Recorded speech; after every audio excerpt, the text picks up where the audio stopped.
This is a fictional American romance story created using AI for entertainment purposes only, intended strictly for audiences 18 years and older and not suitable for children under 18. In December 2012, the Whitman house stood like a postcard against the snow-white shutters, wreath on the door, soft golden lights glowing through tall windows. From the outside, it looked like stability. It looked like a family untouched by misfortune. Inside, Eleanor Whitman stood at the kitchen counter, staring at a mug of coffee gone cold. Lily's medication schedule was taped to the refrigerator in color-coded ink. 6 a.m. beta blocker, 12 p.m. diuretic, 8 p.m. another half dose. The paper was creased and smudged, handled too many times by hands that trembled when no one was watching. Upstairs, Lily coughed a thin, fragile sound.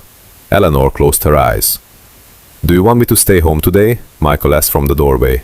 He was already dressed in a navy suit, tie perfectly knotted. His voice was gentle but distracted, like someone speaking during a commercial break. Eleanor didn't turn around. "You have the board meeting." "It's not more important than it is," she said quietly. "It always is." Michael exhaled but didn't argue. He had learned that arguing exhausted her. He crossed the room and kissed the top of her head. She stiffened before softening, just slightly. "I'll call the hospital again about the surgery schedule," he said. The surgery. The word lingered in the air like frost. Lily's cardiologist at New York Presbyterian had been clear. The defect in her heart was worsening. The procedure carried risks, significant ones. They had circled a tentative date in January. Upstairs, Lily called, "Mom?" Eleanor moved instantly then, all hesitation gone. She climbed the stairs, each step a quiet prayer. Lily lay against a pile of pillows, her small frame swallowed by blankets patterned with faded stars. Her skin had that faint bluish undertone Eleanor had memorized in terror. "Bad dream?" Eleanor asked, smoothing her daughter's hair. Lily nodded. "I dream my heart forgot how to beat." Eleanor forced a smile. "Hearts don't forget. They're stubborn. Like you?" Eleanor laughed softly. "Exactly like me." But inside, something cracked. Later that afternoon, after Lily fell asleep watching cartoons, Eleanor sat at the kitchen island scrolling through Instagram. Holiday parties, engagement rings, ski trips in Aspen, women from the PTA smiling beside artisanal charcuterie boards. Her own page was curated perfection. Filtered sunlight, Lily laughing on a good day, Michael grilling in summer. No hospital bracelets, no IV poles. A notification appeared. "Julian Cross. Looking forward to tomorrow. Try not to cancel on me again." Her breath caught. Julian was remodeling their kitchen, Michael's idea, a fresh start. Julian had arrived in rolled sleeves and easy confidence, studying blueprints like they were poetry. He had looked at Eleanor not past her, not through her. At first it was harmless. Conversations about marble countertops shifted into conversations about books, about cities they had once dreamed of living in. About the version of herself Eleanor used to be before medical charts defined her days. Tomorrow, he had suggested, coffee in the city. "You deserve an hour that isn't about heart rates," he had said. Deserve. The word felt illicit. That evening, Michael worked late in his study. Eleanor stood in the half-finished kitchen, running her fingers along the cool stone countertop Julian had chosen. "You look like someone waiting for permission," Julian had said earlier that week, his voice low. Permission for what? To want something. She had left then, but alone now, she felt the truth of it. Upstairs, Lily stirred again. Eleanor climbed the stairs and lay beside her daughter until her breathing steadied. In the dim glow of the nightlight, she studied Lily's face, memorizing the curve of her cheek, the flutter of lashes. She loved her child with a ferocity that frightened her. So why did she feel like she was drowning? Downstairs, her phone buzzed again. "Julian, don't disappear on me." Eleanor stared at the message for a long time. In the next room, Michael coughed a tired, overworked sound. Between those two men, one steady and exhausted, the other reckless and attentive, Eleanor felt the fragile architecture of her life beginning to tilt. She typed back before she could stop herself. "I won't." Outside, snow began to fall, quiet and relentless, covering the lawn in something that looked pure. Inside, the first crack had already formed. By the time January arrived, the house with the white shutters had stopped feeling like a home and begun to resemble a waiting room. Michael had turned the dining table into a command center. Medical journals were stacked in uneven towers. Yellow sticky notes clung to pages filled with terminology neither of them had known a year ago. Ventricular septal defect, pulmonary hypertension, post-operative arrhythmia risk. His laptop remained open at all hours, its cold blue light reflecting in his glasses long after midnight. He believed in information the way some people believed in prayer. If we understand every variable, he said one evening without looking up, we minimize the risk. Eleanor stood in the doorway, holding a laundry basket full of Lily's tiny pajamas. You can't minimize everything. Michael sighed, rubbing his eyes. I have to try. There it was again, that word, try, as if love were measurable in effort alone. Upstairs, Lily was coloring at her desk, oxygen monitor clipped gently to her finger. The machine emitted a soft, rhythmic beep, a reminder that their lives now moved according to numbers. Dad says I'm brave, Lily announced when Eleanor sat beside her. You are, but brave people don't get scared before surgery, right? Eleanor's throat tightened. Brave people get scared all the time. Are you scared? The question lingered between them. Yes, Eleanor whispered. But what she didn't say was that she was scared of more than the operating room. She was scared of becoming invisible. That night, after Lily fell asleep, Eleanor found Michael still at the dining table. You haven't eaten, she said. I'm not hungry. You haven't slept. I will. You say that every night. He finally looked at her then, irritation flashing before exhaustion reclaimed his face. What do you want me to do, Eleanor? Sit around and light candles? This is our daughter. Our daughter, she repeated softly. Not your research project. The words hung in the air, sharper than she intended. Michael pushed back his chair. Everything I'm doing is for her. And for me? She asked before she could stop herself. He blinked, confused. What about you? Exactly. Later, alone in the bedroom, Eleanor stood in front of the mirror. She studied the faint lines at the corners of her eyes, the way her shoulders curved inward as if protecting something fragile inside her ribcage. When had she stopped being a woman and become only a mother? Her phone vibrated on the dresser. Julian, coffee tomorrow? I promise not to talk about countertops. A small dangerous smile touched her lips. The cafe in Soho was warm and crowded, windows fogged from the cold outside. Eleanor felt almost anonymous there, just another woman in a wool coat, not the mother of a sick child. Julian stood when she walked in. You made it, he said, like she had crossed an ocean. He wore a charcoal sweater, sleeves pushed up. His eyes held that familiar spark, amusement layered over something deeper. I shouldn't stay long, she said. You say that every time. They sat near the window. Steam curled from her cup, carrying the scent of cinnamon. For a moment, neither of them spoke. You look tired, Julian said gently. I am. No, he said, shaking his head. You look lonely. The words struck harder than she expected. I'm not lonely, she replied automatically. I have a husband, a daughter, a house full of medical equipment. That's not what I meant. Julian leaned forward slightly, lowering his voice. When was the last time someone asked how you were doing? She searched for an answer and found none. Michael asked about Lily's oxygen levels, about insurance approvals, about surgical consultations, but not about her. Julian watched her in a way that made her feel seen not as a caregiver, not as an accessory to crisis, but as a woman sitting across from him. You're allowed to want more than survival, he said. And what exactly are you offering, she asked, her tone light but her pulse racing.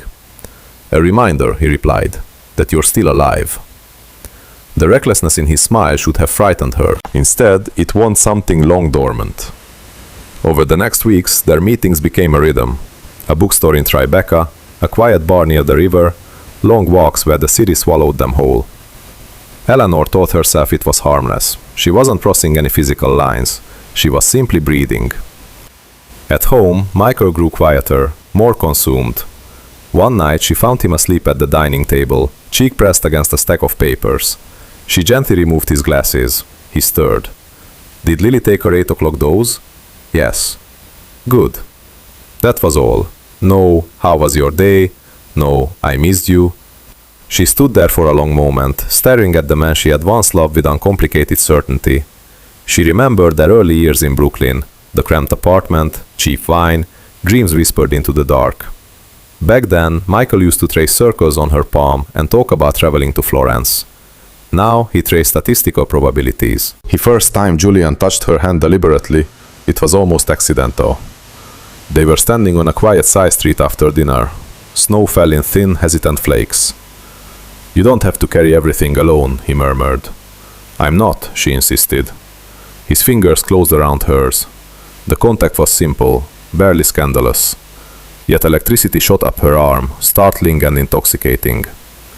For a split second she imagined letting go of everything: hospital corridors, whispered fears, the constant vigilance. She pulled her hand back. "This is dangerous," she said. "Only if you pretend it doesn't matter," Julian replied. "And if it does?" He held her gaze. "Then maybe it's the only honest thing in your life." Honest. The word echoed long after she returned home. That night Lily woke coughing again. Eleanor rushed to her bedside, heart pounding. She adjusted the pillows, checked the monitor, stroked her daughter's hair until the tremors subsided. "Don't leave me," Lily murmured, half asleep. "I won't," Eleanor whispered automatically. But even as she said it, her phone vibrated in her coat pocket downstairs. "Julian, I can't stop thinking about you." Eleanor sat in the dim glow of the nightlight, her daughter's fragile body curled against her. In the quiet, she realized something terrifying. She was starving. Starving for touch, for attention, for someone to see her not as a function, but as a feeling. Michael believed practicality equaled love. Julian offered desire disguised as rescue. And somewhere between duty and temptation, Eleanor felt herself slipping not in a dramatic fall, but in small, almost imperceptible shifts, the kind that changed everything. Outside, the winter deepened. Inside, hunger grew. By late January, the air inside the Whitman house felt electrically charged, as if something inevitable was drawing closer with every passing hour. The surgery was scheduled for February 3rd, 8 a.m., pre-op. 10:15 a.m. estimated start time. 4 to 6 hours under anesthesia. Michael had printed the hospital instructions and taped them beside Lily's medication chart. He moved through the house like a man preparing for a storm, checking insurance approvals, confirming blood availability, calling the cardiothoracic unit twice a day as if repetition could guarantee safety. Eleanor, meanwhile, moved more slowly, quieter. She found herself lingering in Lily's doorway at night, watching her daughter sleep. The oxygen monitor cast a faint red glow against the wall, rising and falling in steady rhythm. Each breath felt borrowed. "Mom?" Lily whispered one evening without opening her eyes. "I'm here. After the surgery, will my heart sound different?" Eleanor swallowed. "No, sweetheart. I hope it sounds stronger." The words pierced her. Later that night, Eleanor stood alone in the half-renovated kitchen, staring at the unfinished cabinet frames. The marble countertops Julian had chosen gleamed under recessed lighting, cold and immaculate. Her phone buzzed. "Julian, I booked something." Her stomach tightened. She stared at the message before typing back. "Booked what?" 3 dots appeared almost immediately. "A place upstate, Hudson Valley, just for the weekend. You need air, Eleanor. You're suffocating." She didn't answer right away. Instead, she walked into Michael's study. He was on the phone with the hospital again. "Yes, we understand the risks," he was saying, voice clipped but steady. "We just want the most experienced surgical team available." He didn't notice her standing there. When he hung up, he exhaled slowly and rubbed his face. "Did they confirm the anesthesiologist?" she asked. "Yes. Is she good?" "She's the best." There was silence. Michael glanced at her, distracted. "You okay?" The question was automatic, procedural. "I don't know," she admitted. He nodded absently, already reaching for another stack of papers. "It's going to be fine."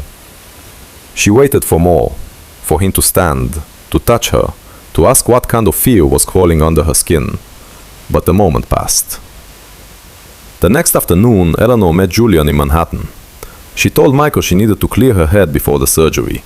He didn't argue. In fact, he seemed relieved. "You should," he said. "Take a day. Just a day." Julian was waiting outside the boutique hotel near Central Park, snow melting in thin gray streams along the curb. "You look like you're about to run," he said softly when she approached. "Maybe I am. Then run towards something."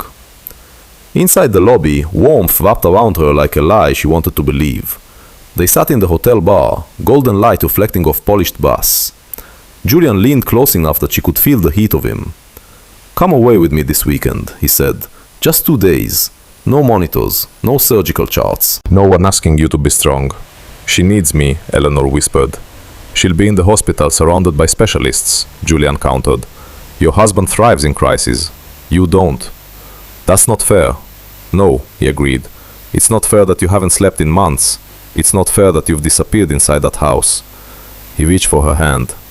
Just breathe, he murmured. Just remember who you were before fear took over. She closed her eyes. She remembered Brooklyn, wine on the fire escape, laughing until her stomach hurt, being touched without urgency or obligation.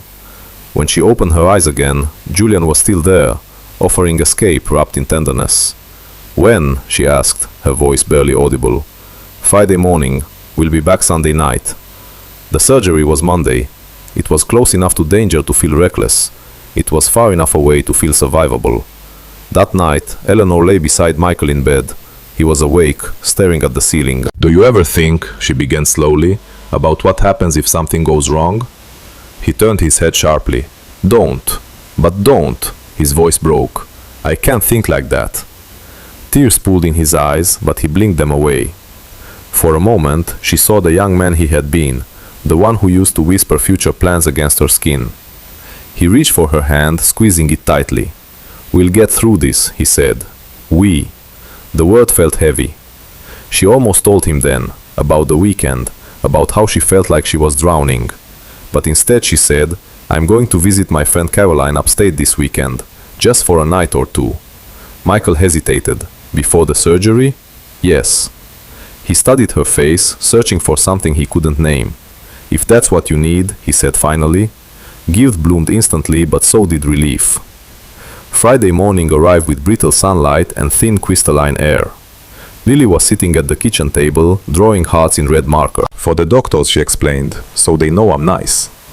Eleanor crouched beside her. I'm going away for the weekend, she said carefully. But I'll be back before Monday. Lily looked up.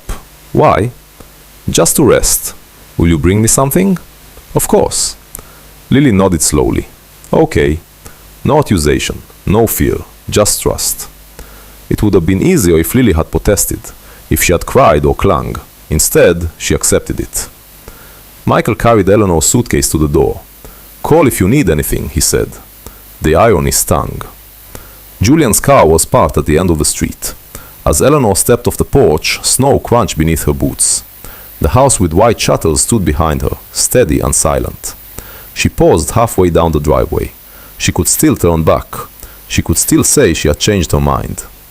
Julian stepped out of the car, watching her with quiet intensity. You don't have to be perfect, he called gently. You just have to be honest. Honest about what? Her exhaustion? Her resentment? Her hunger? Eleanor inhaled sharply and kept walking. Each step felt small, irreversible. When she slid into the passenger seat, Julian reached over and brushed a strand of hair from her face. You won't regret this, he said. She nodded, staring straight ahead as the car pulled away. Behind them, Michael stood in the doorway, arms crossed against the cold. Lily waved from the window. Eleanor lifted her hand weakly in return. She told herself it was temporary. Just a weekend. Just air. Just breathing. The lie settled gently over her conscience, soft as falling snow. And somewhere deep inside, a quieter voice whispered what she refused to hear. Some choices don't announce themselves as betrayals. They simply feel like relief. The hospital smelled like antiseptic and burnt coffee. Michael Whitman had always hated hospitals, not because of the machines or the fluorescent lighting, but because of the waiting, the helpless, suspended waiting. Now he sat alone in a narrow consultation room at New York Presbyterian, a clipboard resting against his knee. Outside the frosted glass door, nurses moved with quiet urgency. Somewhere down the corridor, a monitor beeped in steady intervals. Across from him, Dr. Harris spoke carefully, professionally. We've reviewed Lily's latest scans. The defect has progressed slightly. We'll repair the septal opening and address the valve regurgitation. There are risks, as we've discussed. Yes, Michael said. His voice sounded distant to his own ears. I understand. Do you have any questions before we proceed? He thought of the folders stacked on their dining table, the articles he had memorized, the diagrams he could now draw from memory. He had prepared for this moment like an exam. But there was one question he couldn't ask. Why isn't my wife here? He swallowed and signed the surgical consent. The pen trembled just slightly. 3 hours north, in a glass-walled cabin overlooking the Hudson Valley, Eleanor stood barefoot on polished wood floors, staring at the river. The weekend had blurred into something dangerously soft. Julian moved quietly behind her. "You're thinking about home?" "Yes." "Do you want to call?" She checked the time. It was early, too early for surgery. Monday hadn't arrived yet. "They're fine," she said, almost to herself. Julian wrapped his arms around her waist, resting his chin on her shoulder. "You deserve this," he murmured. Deserve. The word felt thinner than it had before. Monday morning. The hospital room was small but bright. Pale winter sunlight filtered through the blinds, striping the floor in white lines. Lily lay in the bed wearing a tiny hospital gown patterned with cartoon bears. An IV was taped gently to her hand. Her hair had been braided loosely by a nurse. Michael sat beside her, holding her fingers. "You look like a superhero," he told her. "Do superheroes get sleepy before they save the world?" she asked. "Sometimes." A nurse entered with a clipboard. "We'll be heading to pre-op in about 10 minutes. Michael nodded. Lily's eyes drifted toward the doorway. "Is Mom coming?" she asked casually. The question landed like a stone in his chest. His voice caught. He cleared his throat. "She's on her way." It was instinct, protection. "For real?" Lily pressed. "For real," he said again. He didn't know whether he was lying to her or to himself. Eleanor's phone vibrated on the bedside table. She had slept poorly, dreams fractured by the faint sense that something was approaching. Julian was still asleep, one arm draped over her waist. She reached for her phone carefully, not wanting to wake him. 3 missed calls. Michael.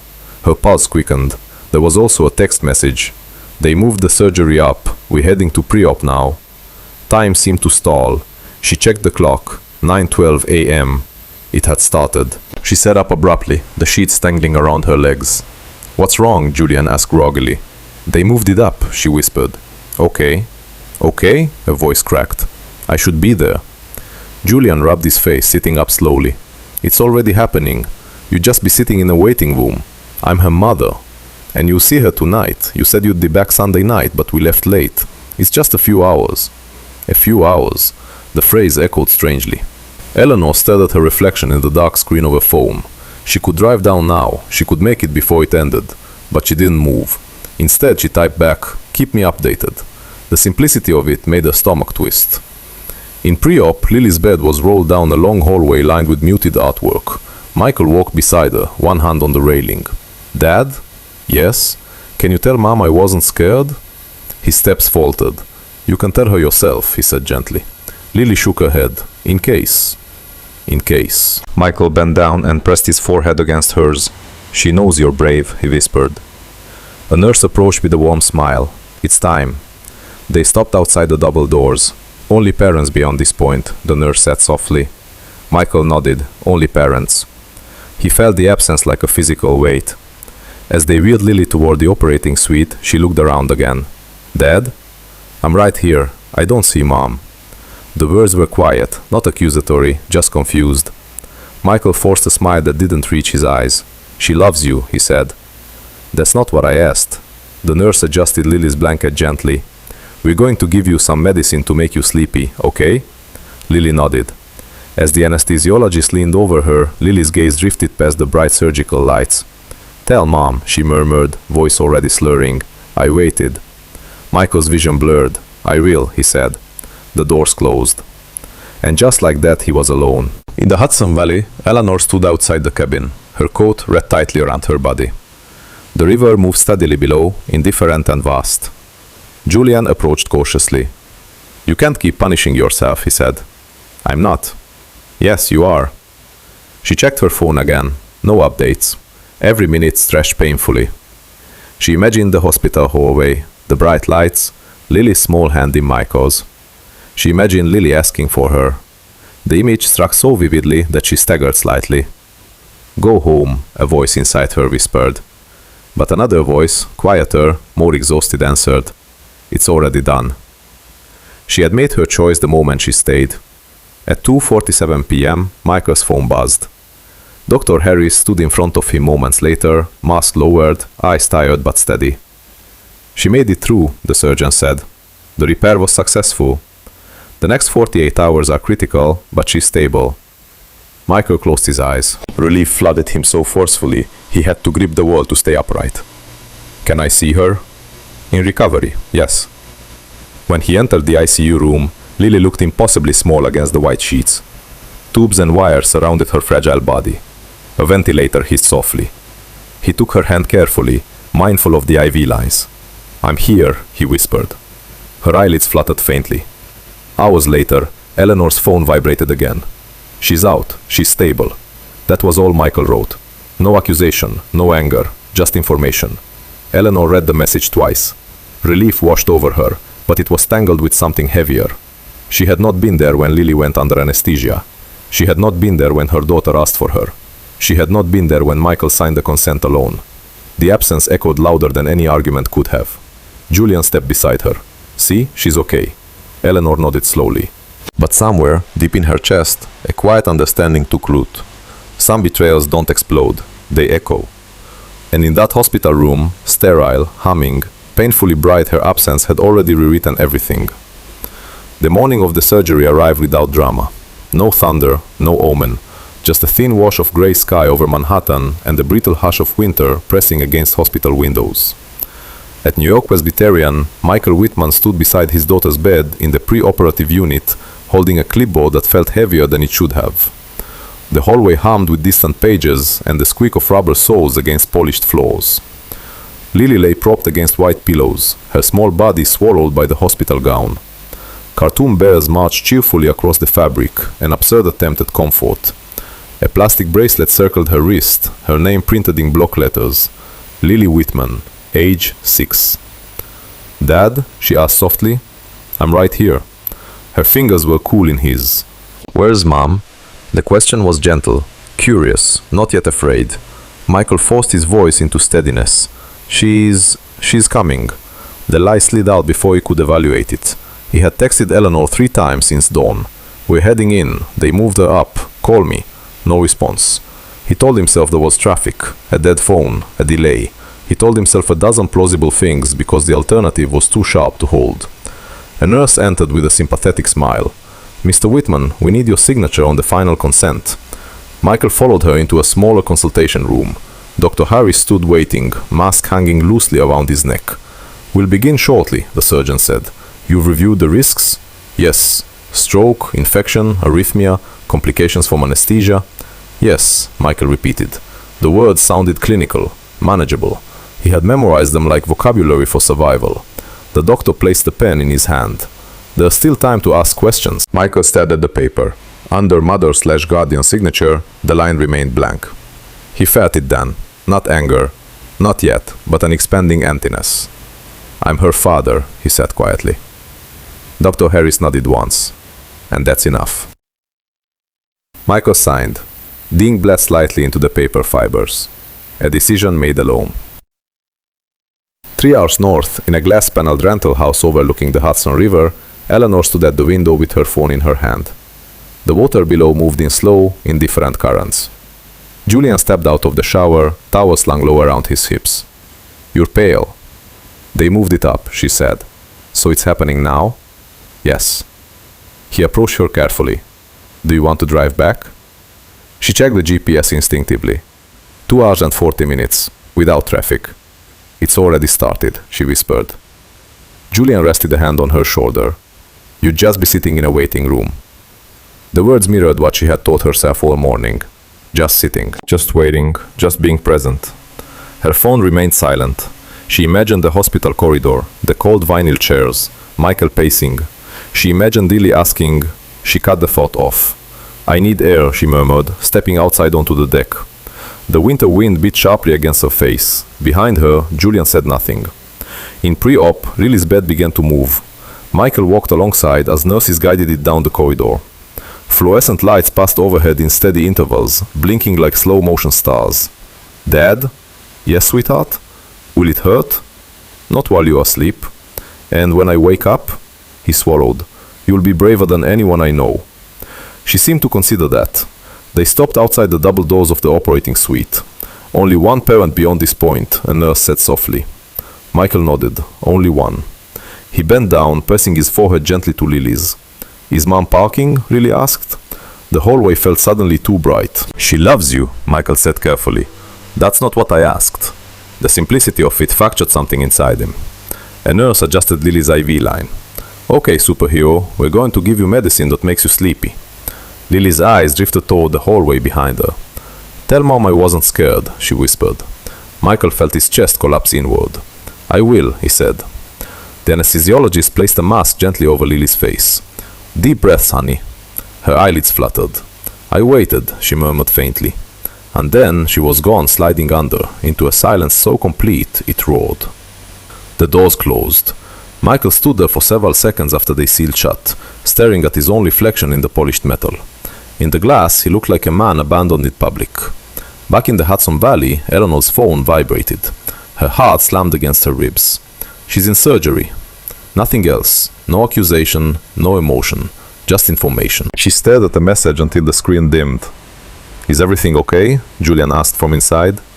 "She's under." He nodded slowly, watching her with something unreadable in his eyes. "You can't live only in crisis," he said gently. "You'll disappear." Eleanor closed her eyes. Disappear. But wasn't that exactly what she had done?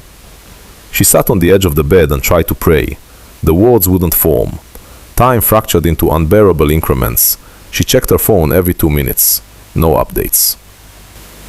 In Manhattan, Michael sat alone in the surgical waiting area. Families clustered together in anxious circles. Coffee cups accumulated like evidence of endurance. He stared at his phone screen. No message from Eleanor. Not even "I'm on my way." He typed once. "She asked for you." He didn't send it. Instead, he deleted the words and slipped the phone back into his pocket. 4 hours later, Dr. Harris emerged, mask lowered, eyes tired but calm. "The repair was successful," he said. "She's stable." Michael exhaled in a way that sounded almost like a sob. "Can I see her?" "Yes, in the ICU." Lily looked impossibly small beneath the machinery. Tubes threaded from her body like delicate vines. The ventilator hummed steadily. Michael took her hand. "I'm here," he whispered. Her eyelids trembled slightly, though she did not wake. He leaned closer, pressing his lips to her knuckles. "You were brave," he murmured. Hours later, Eleanor's phone lit up again. "She's stable." That was all. She read it twice. Relief flooded her body so abruptly she had to sit down.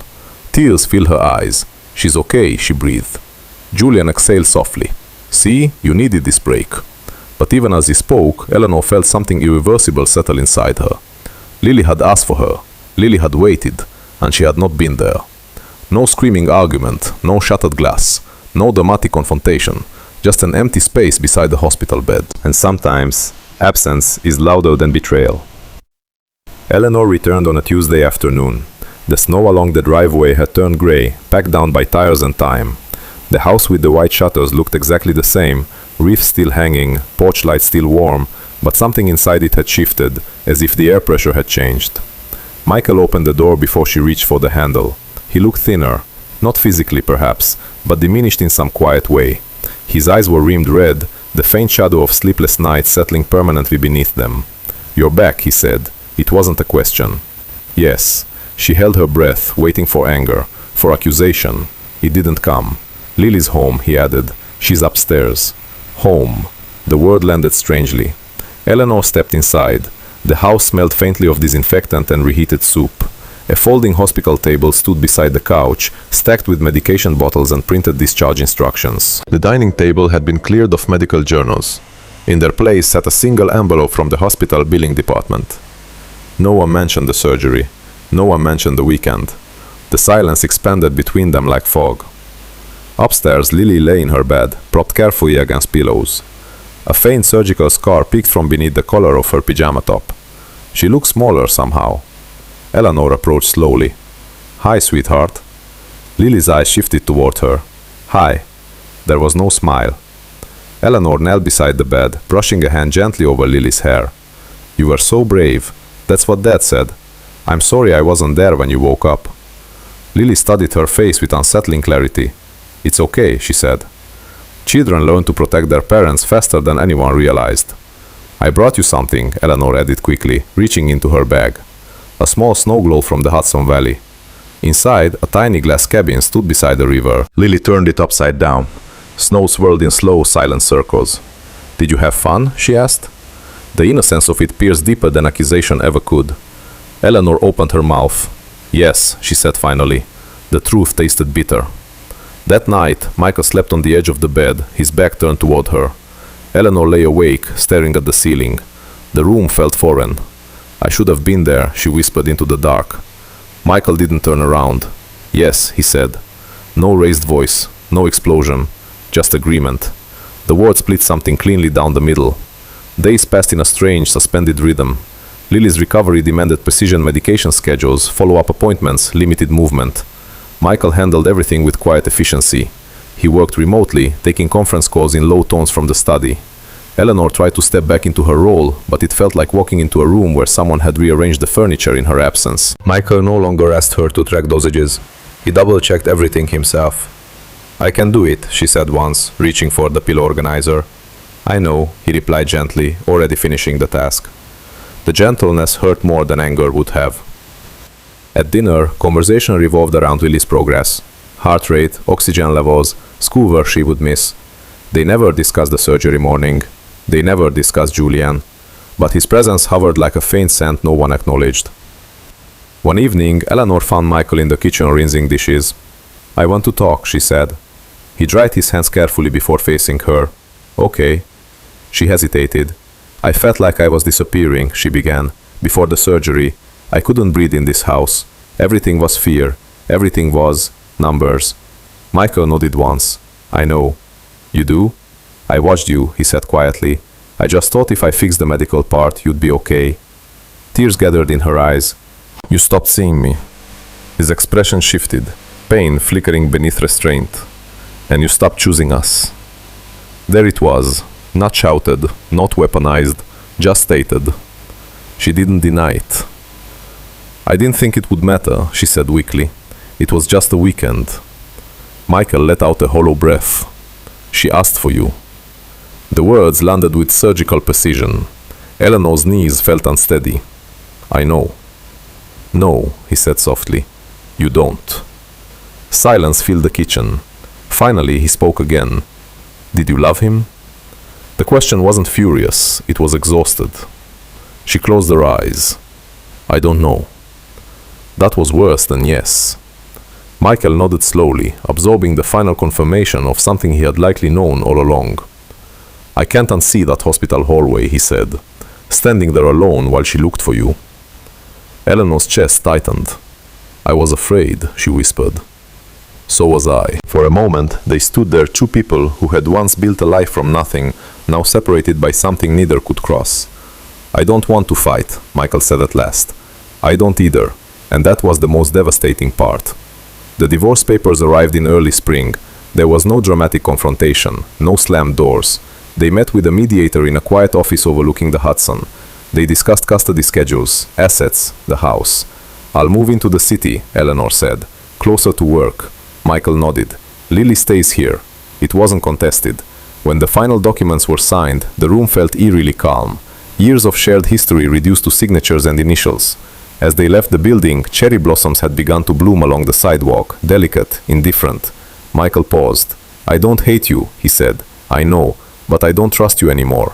The honesty was almost tender. She nodded, unable to argue. Trust, once fractured quietly, did not shatter loudly. It simply dissolved. The last night in the house came without ceremony. Boxes lined the hallway. The white shutters outside glowed under porch light. Eleanor stood in Lily's doorway one final time. I'll see you this weekend, she said softly.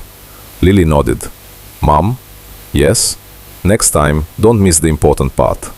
Eleanor felt the word settle into her bones. I won't, she promised. But promises, she was beginning to understand, had expiration dates. She closed the door gently behind her. Downstairs, Michael waited beside the front entrance. For a second, they stood facing each other, two people who had loved deeply, failed quietly, and survived something that had not killed them but had ended them. Take care of yourself, he said. You too. She stepped outside. The door closed with a soft final click. No shouting, no spectacle, just the unbearable calm of something broken beyond repair. 5 years later, Eleanor no longer checked her phone in hospital waiting rooms. She checked it in elevators, in silent apartments, in the dim glow of restaurants where no one waited for her to come home. Her Manhattan condo overlooked the Hudson, sleek and modern, all clean lines and floor-to-ceiling glass. When she first moved in, the view had felt like proof she had chosen something larger than suburban suffocation.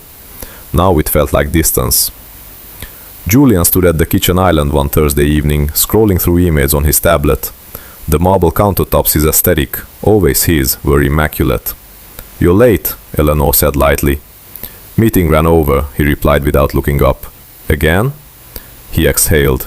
"It's called having a career." The edge in his tone surprised her. 5 years earlier, his voice had been velvet, conspiratorial, urgent. Now it carried impatience. They had built a life quickly after her divorce. Weekend trips to Miami, renovation projects featured in design magazines. Dinners with creative directors and venture capitalists who loved telling dramatic love stories over wine. "She left her husband for you?" someone once asked Julian admiringly. He had smiled. Eleanor had laughed too loudly. At first, their passion had felt defiant proof that she had not imagined her hunger. But passion, she was learning, required novelty, and novelty had a short lifespan. "Lily got into Columbia," Eleanor said carefully. Julian paused mid-scroll. "That's great." "She wants to study pre-med." "That makes sense." He resumed typing. Eleanor waited. He did not ask how Lily was doing. He did not ask if she planned to celebrate with her. Julian had met Lily only twice in 5 years, both times awkward and brief. Lily had been polite, controlled, older than her age. "She doesn't need another father," Julian had once said dismissively. "I didn't ask you to be one." But she had hoped he might try. That night, Eleanor lay awake beside him. Julian slept on his stomach, one arm tucked under his pillow. His breathing was steady, indifferent. She turned toward him, studying the slope of his shoulder. This was the man she had chosen, the man she had driven toward while her daughter lay in a hospital bed. She reached out, touching his back lightly. He stirred. "Are you happy?" she asked quietly. A pause. "Of course, that's not what I meant." He rolled onto his side, blinking in the dim city light filtering through the windows. "Where is this coming from? Sometimes it feels like we're roommates." He laughed softly. "That's what happens when life settles." Settles. The world felt like dust collecting on something once bright. "You used to say I was disappearing," she murmured. "You were. And now?" He hesitated, just briefly. "Now you're intense." The irony nearly made her smile. Weeks passed. Julian began traveling more frequently. Chicago, Los Angeles, Seattle. His firm was expanding. Investors demanded attention. "You knew who I was when you met me," he reminded her one evening while packing. "Yes," she said. "I just thought I mattered more." He zipped his suitcase. "You do." But it sounded rehearsed. One afternoon, Eleanor ran into Michael by accident. It happened outside a cafe near Columbia's campus. He looked older, softer around the edges, but steadier. "Eleanor," he said, surprised. "Hi." There was an awkward half-second where they both considered whether to hug. They didn't. "How's Lily?" she asked. "Busy," he said with a small smile. "She's volunteering at the cardiac unit. Says she wants to specialize in pediatric cardiology." The words hit her with quiet force. "She always was brave," Eleanor said. Michael studied her face. "She is, not was. Is." They stood in companionable silence for a moment. "You look well," he added politely. "So do you." It wasn't entirely true for either of them. As he walked away, Eleanor felt something unfamiliar. Not longing, not regret in the romantic sense, but awareness. Michael had stayed. He had endured. Julian had rescued her from suffocation, but rescue was not the same as permanence. That evening, she found Julian sitting on the couch, phone in hand, smiling at something on the screen. "Who is that?" she asked casually. "Just work." She sat beside him. "Can I see?" He hesitated. It was subtle, barely perceptible, but she saw it. He turned the phone slightly, too quickly. "It's nothing." A younger version of herself would have exploded. Instead, she felt a strange, hollow calm. "Are you sleeping with someone else?" she asked evenly. Julian looked offended. Don't be dramatic, are you? He exhaled sharply. We're not 25 anymore, Eleanor. That's not an answer. He stood, pacing toward the window. You left your husband because you were unhappy, he said. Don't turn this into something it isn't. Her chest tightened. I left because I thought I was choosing something real. And you did I? Silence. The city lights flickered below them, indifferent. Finally, he said, maybe we both mistook intensity for destiny. The sentence settled like ash. Intensity for destiny. She remembered the hospital hallway, Lily's small voice asking for her. The choice that had felt like oxygen at the time. Now it felt like something fragile she had crushed under her own desire to escape. Later that night, Julian slept on the couch. Eleanor stood alone at the window, looking out over the river. 5 years ago, she had believed she was choosing life, but life had continued without her in certain rooms. Birthday parties she attended as a guest. Parent-teacher conferences where she sat beside Michael like a distant relative. Lily's scar, faint but permanent.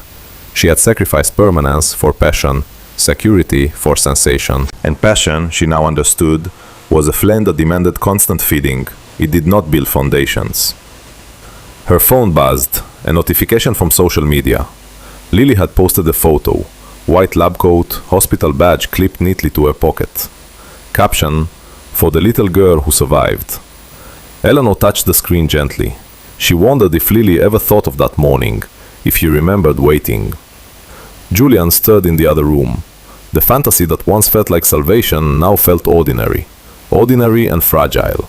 And for the first time, Eleanor realized something that frightened her more than loneliness. She had traded something enduring for something that could disappear just as quietly as she once had. By the time Lily Whitman turned 22, the scar on her chest had faded from angry red to a thin, pale line, precise, almost elegant. She did not hide it. On humid summer days in Manhattan, when other students wore loose t-shirts, Lily wore fitted tank tops that revealed a faint vertical mark just below her collarbone. When people stared, she didn't flinch. When they asked, she answered plainly. Open heart surgery. I was 6. There was no tremor in her voice. Resilience had become her native language. At Columbia's medical campus, Lily moved through the hospital corridors with quiet focus. Her ID badge swung gently against her lab coat as she reviewed charts, her handwriting small and meticulous. Whitman, a resident called one afternoon. You're with pediatric cardio today. Her lips curved slightly. That's the plan. Inside the pediatric unit, machines hummed with the same sterile rhythm she remembered from childhood. The smell of antiseptic no longer triggered fear. It triggered purpose. In room 417, a 7-year-old boy lay propped against pillows, eyes wide with uncertainty. Hi, Lily said gently, pulling up a chair. I hear you're getting your heart fixed. He nodded, fingers twisting the edge of his blanket. Scared? He shrugged. I was terrified, she admitted quietly. His eyes flicked to her chest. Did it hurt? Yes, she said honestly, but not forever. She tapped lightly over her scar. And afterward, I could run longer than anyone expected. The boy considered that. Will my mom stay? He asked suddenly. The question tightened something deep in her chest. Yes, Lily said after a beat. She will. She did not add anything else. Across the city, Eleanor sat in her condo staring at her phone. She had learned to observe Lily's life through fragments, Instagram photos, text celebrations, academic announcements shared by mutual acquaintances, Dean's List, accepted into clinical rotation, volunteer award. Each post was a window she did not step through. Julian was gone now. The ending had not been dramatic. No betrayal confirmed, no shouting match. Just a slow unraveling, until one evening he packed a suitcase and said, "We want different things." She hadn't fought him. She was too tired. Now the apartment felt cavernous, echoing. Eleanor opened Lily's latest photo again, the white coat ceremony. Michael stood beside her in the image, pride visible even in the small digital frame. Eleanor had not been invited, or perhaps she had been once, through an email she hadn't answered quickly enough. The boundary between exclusion and self-exile had blurred over the years. She enlarged the photo until Lily's face filled the screen. There was strength there, not hardness, strength, and that distinction haunted her. On Sunday afternoons, Lily visited Michael in Westchester. The house with white shutters remained unchanged, though the wreath had long since disappeared. They sat on the back porch with iced tea, summer heat pressing lazily against the lawn. You're quiet, Michael observed. Just tired. Long week? Always. He studied her carefully. Are you happy? She considered the question. Yes, she said finally. I think I am. He nodded, satisfied. After a moment, she added, I saw Mom last month. Michael's hand paused midair. Oh? At a conference. She didn't know I'd be speaking. And? Lily stared out at the trees. She looked smaller. Michael said nothing. I don't hate her, Lily continued softly. I know, I did, for a while. He didn't interrupt. But hating her felt heavier than the scar. Michael's throat tightened. She made a choice, Lily said, and so did I. What choice? To not let it define me. Her voice was calm, measured. He felt something like awe. That evening, Eleanor stood outside Columbia's medical auditorium, clutching her purse like a shield. She had seen the event posted publicly, a student symposium. Lily was listed as one of the speakers. Eleanor had told herself she wouldn't go, yet here she was. Inside, rows of seats filled quickly.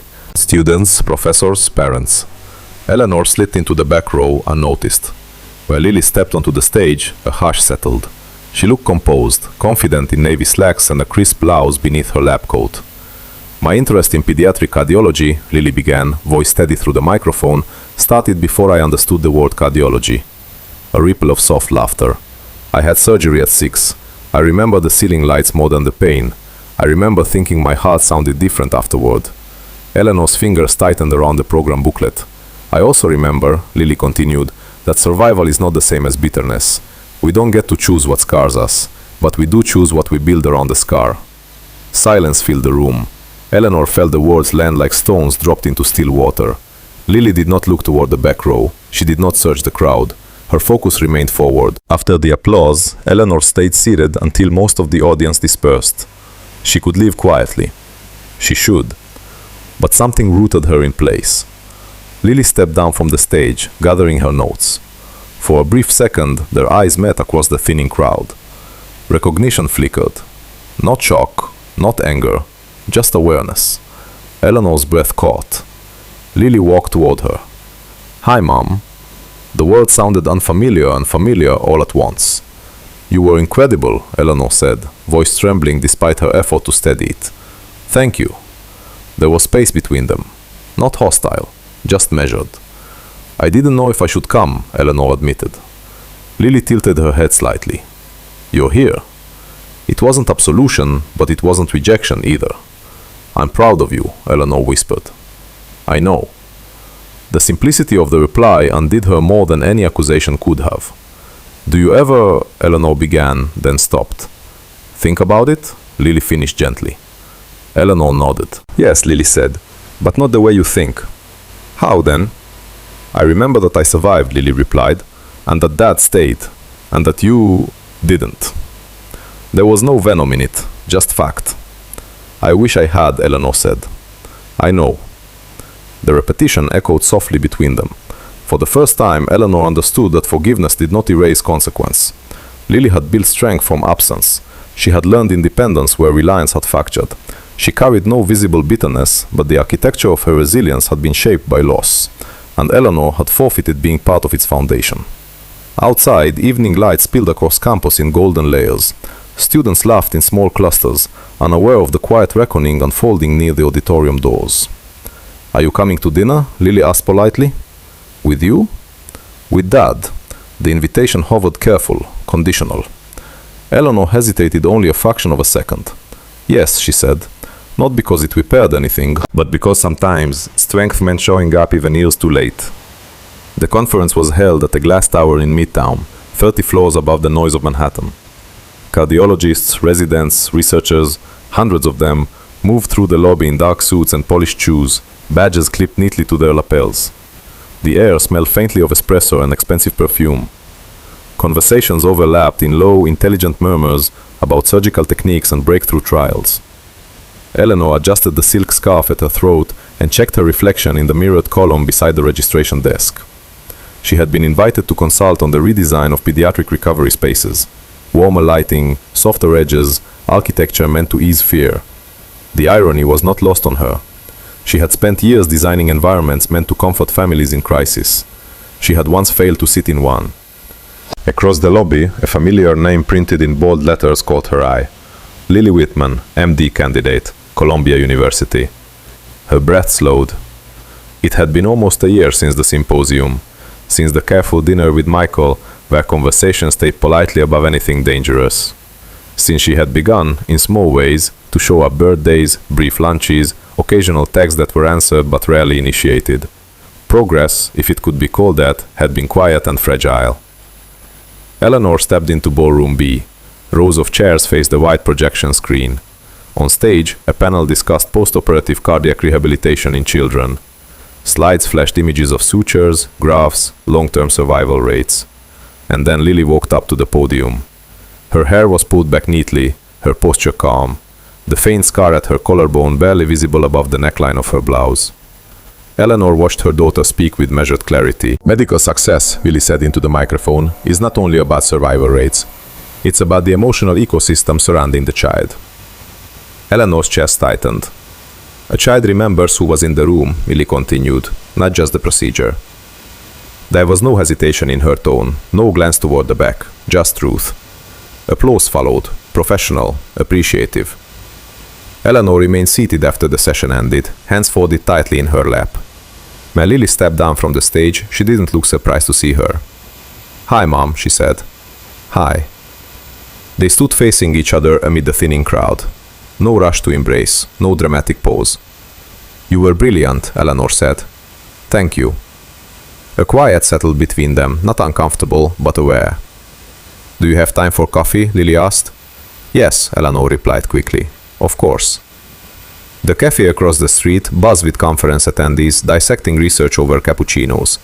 They found a small table near the window. For a moment, they focused on practicalities, rotations, upcoming exams, Eleanor's design project. Then, silence edged in. Lily stirred her coffee slowly. "I used to imagine this moment differently," Eleanor admitted. "How?" "I thought there would be something bigger, a confrontation, or a speech." She gave a faint, self-conscious smile, an apology that fixed everything. Lily looked at her steadily. "Apologies don't fix time," she said gently. Eleanor nodded. "I know." Outside, traffic lights shifted from red to green, taxis inching forward in patient lines. "I don't blame you every day," Lily continued. "Sometimes I don't blame you at all." The honesty was clean, surgical. "But sometimes you do," Eleanor said. "Yes." They held each other's gaze. "That morning," Eleanor began carefully, "I told myself it was temporary. Just a weekend. Just air." "I know," Lily said. "You do?" "I've spent years studying human behavior," Lily replied softly. "People don't live because they're cruel. They live because they're drowning." The words landed with unexpected tenderness. "I was drowning," Eleanor whispered. "I know."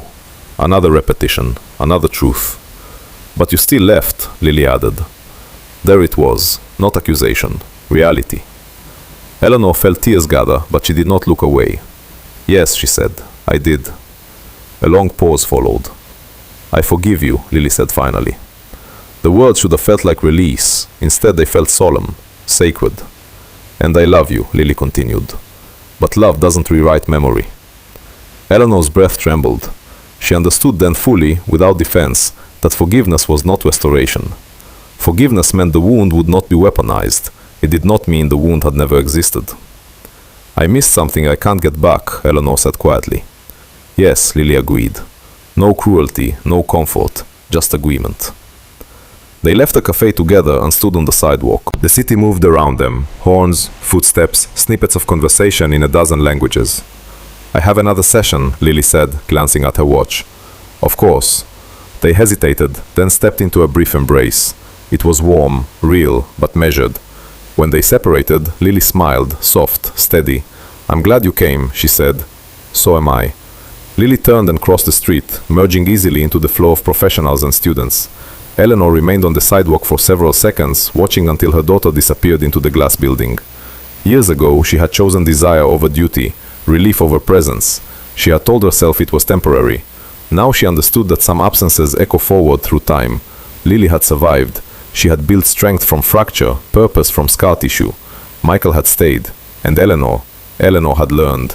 Not through punishment, not through revenge, but through the quiet, persistent ache of knowing what she had forfeited. She loved her daughter loved her, and yet there would always be a hospital hallway where a 6-year-old girl had asked for her mother and waited. The city lights flickered on as evening descended. Eleanor turned toward the river, walking slowly, no longer chasing intensity, no longer mistaking escape for salvation. Some losses are loud, others are gentle, permanent shadows that follow you into every bright room, and understanding them does not erase them. It simply teaches you to live with the weight.